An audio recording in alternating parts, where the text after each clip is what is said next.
The night began like any other episode of Jimmy Fallon's late-night show. The music blared, the audience clapped, and Fallon's smile stretched from ear to ear. But behind that grin was a sharp edge, and his producers knew it.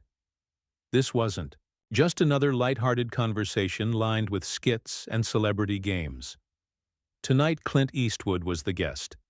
Not a comedian, not a pop star. A man who carried the weight of 1,000 roles, each one carved in grit and silence. Clint didn't walk out onto the stage like a guest. He marched, slow and composed, his presence commanding more silence than cheers. Dressed simply without the glitter of Hollywood pomp, he nodded once to the crowd and took his seat. The audience watched, slightly unsure how to respond. The air was already uneasy, even before the interview began. Fallon started off respectful enough. He referenced Clint's latest documentary, a deeply personal film exploring the concept of legacy and what it means to grow old in an industry that worships youth. But it didn't take long before the tone shifted.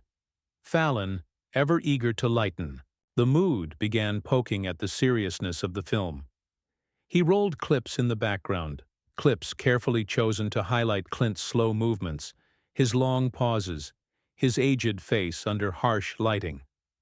Laughter erupted, not from the kind of joke that's clever, but from discomfort. Fallon pushed further, imitating Clint's iconic growl, mimicking his famous Western squint, then comparing it to someone losing a staring contest with a tortoise. Some in the audience laughed louder, others winced. The camera panned to Clint's face, and the tension immediately shifted. His expression didn't flinch, but his eyes darkened. What Fallon failed to understand, or maybe ignored, was that Clint's silence had never been a weakness. It was loaded, the type of silence that spoke volumes, and right now, it spoke one clear message. He wasn't there to be a punchline. Clint responded not with words, but with deliberate stillness, letting Fallon talk himself deeper into a hole. Fallon, sensing something was off, tried to backpedal, throwing in a compliment about Clint's earlier films. But the damage had been done. The crowd could feel it. This was no longer an interview. It was a standoff. Clint finally spoke, but not in a way Fallon expected. He didn't defend himself, nor did he return the jokes. Instead, he began dismantling Fallon's legacy right there on his own stage. He questioned the depth of entertainment that thrived on sarcasm, how cheap laughs were handed out at the expense of real craft, and how men who stood for something were now seen as relics. The audience fell completely silent, caught in the gravity of the confrontation. Fallon's face shifted. For the first time that evening, the smile faded. He interrupted, tried to deflect, even ridiculed Clint's delivery, calling it theatrical. But Clint didn't yield. He wasn't performing. He was making a point that cut deeper than any joke could. The audience, once unsure how to react, began to lean into the moment. A few heads nodded, a few eyes narrowed. People were no longer watching a talk show. They were watching a reckoning. And the crowd was split. Some loyal to Fallon's quick wit, others captivated by Clint's unwavering conviction. The camera operators hesitated, unsure whether to cut to commercial. Producers whispered frantically into headsets, weighing whether to reel the moment in or let it ride out. But Clint had already seized the room. The tension wasn't going away. Fallon, now visibly unsettled, tried to regain control. He made a remark about Clint's age, something sarcastic about still being able to sit upright and complete sentences. The audience gasped, and that was the final spark. Clint leaned forward slowly, eyes locked on Fallon, and the atmosphere inside the studio grew thick with anticipation. This wasn't banter anymore. This was personal. And Jimmy Fallon had just stepped over a line he wouldn't be able to laugh his way out of. Clint's movement was minimal, but its impact was immediate. He didn't flinch, didn't raise his voice, yet the studio suddenly felt like it had no oxygen. Fallon, once the effortless ringmaster of laughter and charm, found himself staring. down a man whose silence was louder than his own monologue. The crowd didn't cheer, didn't boo. They simply stared, unsure if they were still watching a comedy show or a real-time collapse of ego on national television. Fallon's smirk twitched. At the edges, he tried to chuckle, to turn Clint's glare into a joke, as if that would diffuse the storm. But no one joined him.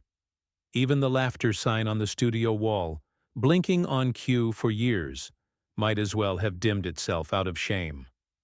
Fallon leaned, back in his chair, posture less confident now, and mumbled something dismissive, another shallow jab at Clint's age, one meant to come off as playful.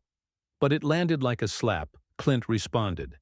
Not with words, but by laying bare what so many in the industry avoided saying. He spoke with brutal clarity, unpacking what he saw as the rot behind the modern idea of celebrity. He didn't just go after Fallon's words. He went after what they represented. The rehearsed spontaneity, the overproduced emotion, the kind of cheap entertainment that valued viral clips over real human substance. He didn't shout. He didn't mock. But his calm dismantling of Fallon's entire persona was sharper than any insult could have been. Fallon's shoulders tensed as Clint questioned how someone could sit behind a desk each night and pretend to know the world through a laugh track. The words sank deep. Not just into Fallon, but into the viewers, the staff behind the scenes, and even the show's loyal fans watching at home. The studio became a courtroom, and Fallon had no defense. He tried once again to shift the tone, clapping his hands together, asking the audience for energy. But no one wanted a distraction now. Clint had stripped the curtain away, and all that remained was the nervous host facing his own reflection in the form of a man who had nothing left to prove. Then Fallon made a mistake. He brought up one of Clint's older controversies, a political opinion from decades past meant to paint him as outdated, disconnected, a symbol of a fading generation. He leaned into the accusation, hoping the shift would frame Clint as the villain of the segment. But that tactic backfired. Clint wasn't embarrassed. He didn't retreat. He acknowledged it, owned it, then threw the spotlight back. He asked Fallon what he stood for. Not the jokes, not the rehearsed applause, but what truly defined him beyond. The studio lights. The crowd's silence was no longer uncomfortable.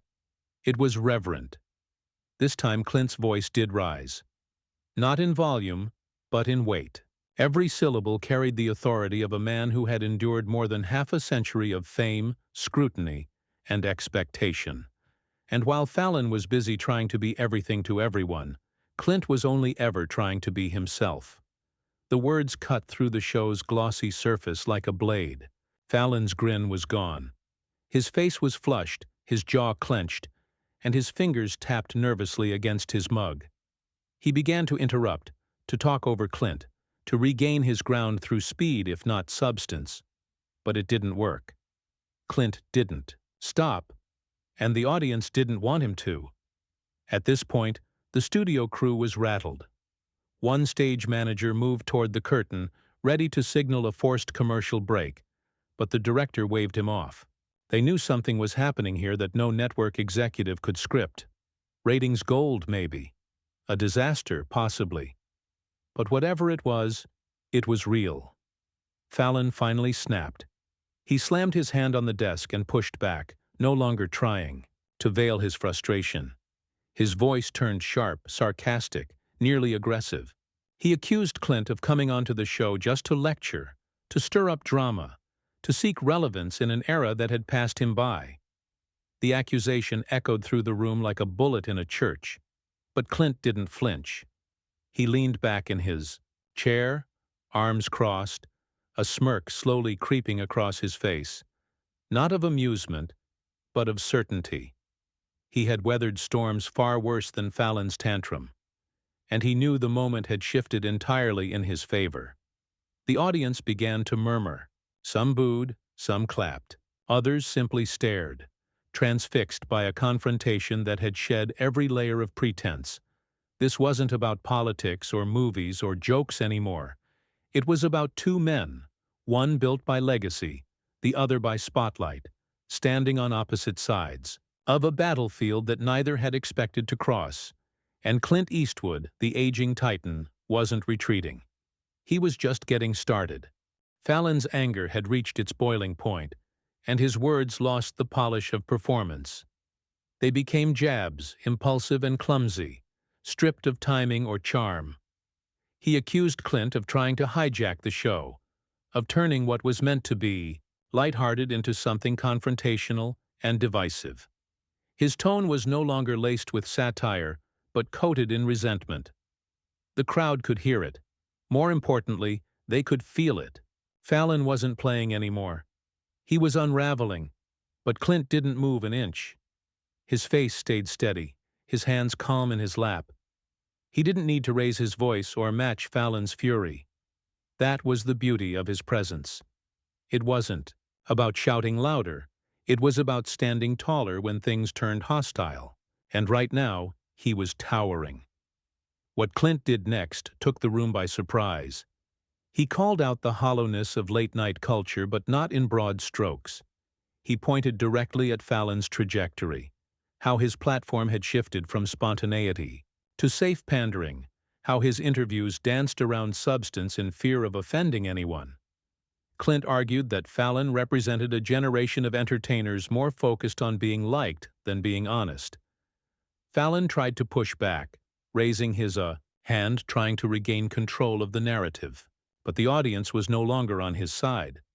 They had come for an escape, but they were staying for something rare: truth. And Clint wasn't trying to go viral. He was trying to be heard, maybe for the last time on a stage like this. In a desperate attempt to recover, Fallon shifted his strategy. He leaned into mockery again, attacking Clint's film career, calling his recent roles repetitive, even suggesting he was clinging to relevance through recycled masculinity and outdated tropes. It was personal, direct, and vicious. Clint finally sat forward, not to retaliate with insults, but to expose something deeper. He spoke about legacy, not the kind that could be measured by streaming numbers or social media followers, but the kind that endured when the lights went off and the audience went home. He laid bare the loneliness of fame, the emptiness of applause, and the weight of being remembered for something that actually mattered. And in doing so, he exposed Fallon's greatest fear: that none of it would last. That revelation didn't come with applause. It came with silence. A stunned kind of silence, one that made even the band put down their instruments. No one quite knew what to say, but everyone knew they had witnessed something bigger than an argument. It wasn't just about two men disagreeing. It was about two worlds colliding. Fallon stood from his seat, pacing slightly, clearly shaken. The camera tried to track him, but he moved too quickly.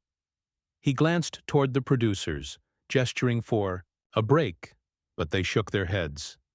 This was no longer his show. This was now Clint's moment, and pulling the plug would only make it worse. Still standing, Fallon made one final attempt to claw back some form of control. He turned to the audience, tried to flip the room against Clint, casting him as bitter, joyless, unwilling to laugh at himself.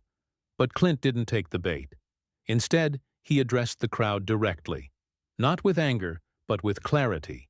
He explained the danger of letting mockery replace meaning, how easy it was to entertain people by lowering the bar rather than raising the standard. He wasn't bitter.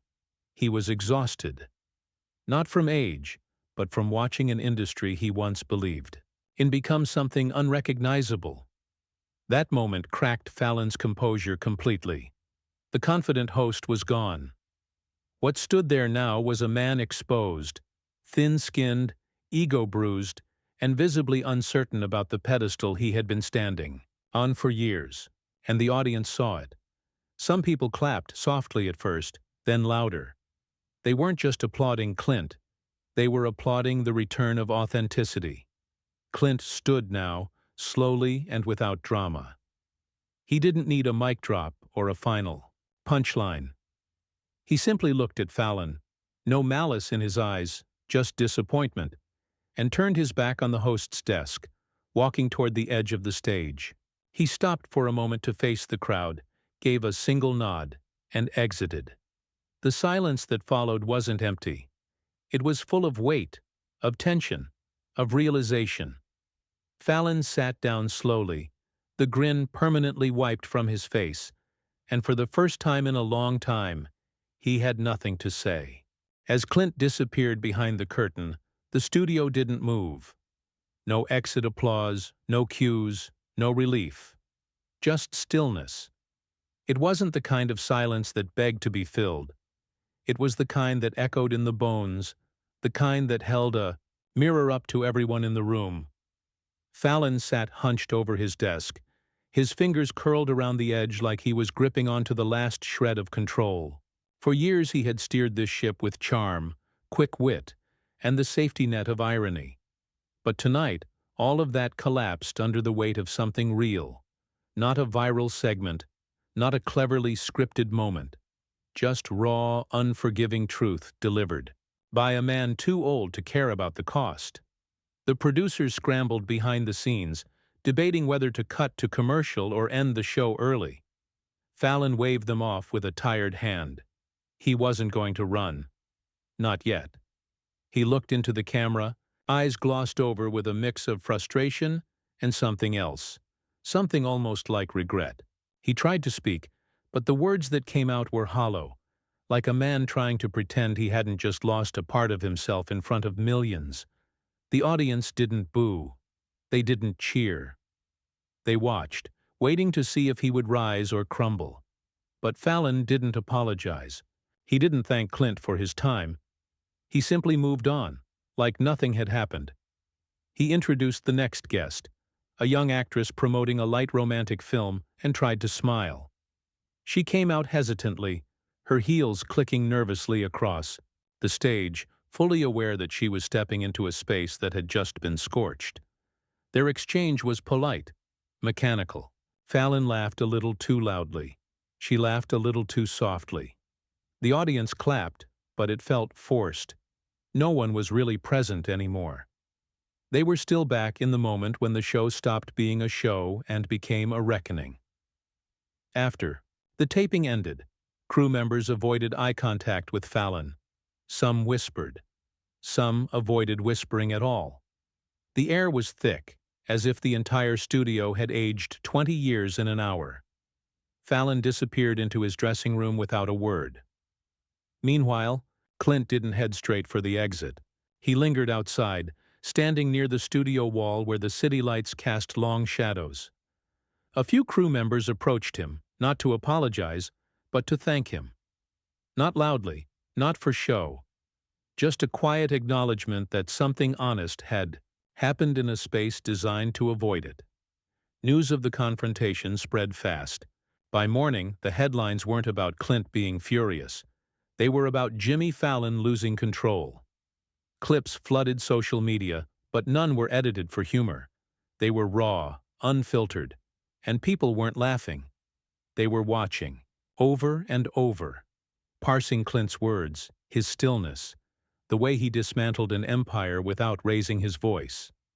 In the following days, Fallon's team scrambled to spin the narrative. They released statements, took selective quotes out of context, and tried to reduce it to a clash of generations. But no one was buying it. The public had seen what they'd seen. And it stuck. Clint, meanwhile, remained silent. He didn't do follow-up interviews. He didn't comment on the backlash or the praise. He went back to work, editing his documentary, in quiet rooms far from the spotlight. He had never needed the last word. He only needed the right one. But the legacy of that night lingered. For Fallon, it became a turning point. His charm, once unshakable, was now fragile. Guests began approaching the desk more cautiously. Interviews lacked the same spark. Something had cracked open, and it wouldn't close again. For the industry, the moment served as a reminder that not every stage is a playground, not every guest is a prop, and not every laugh is worth chasing. Clint Eastwood, with the patience of a man who had seen the world change too many times, had walked into a room built on performance and demanded something more, and the room had failed to meet him.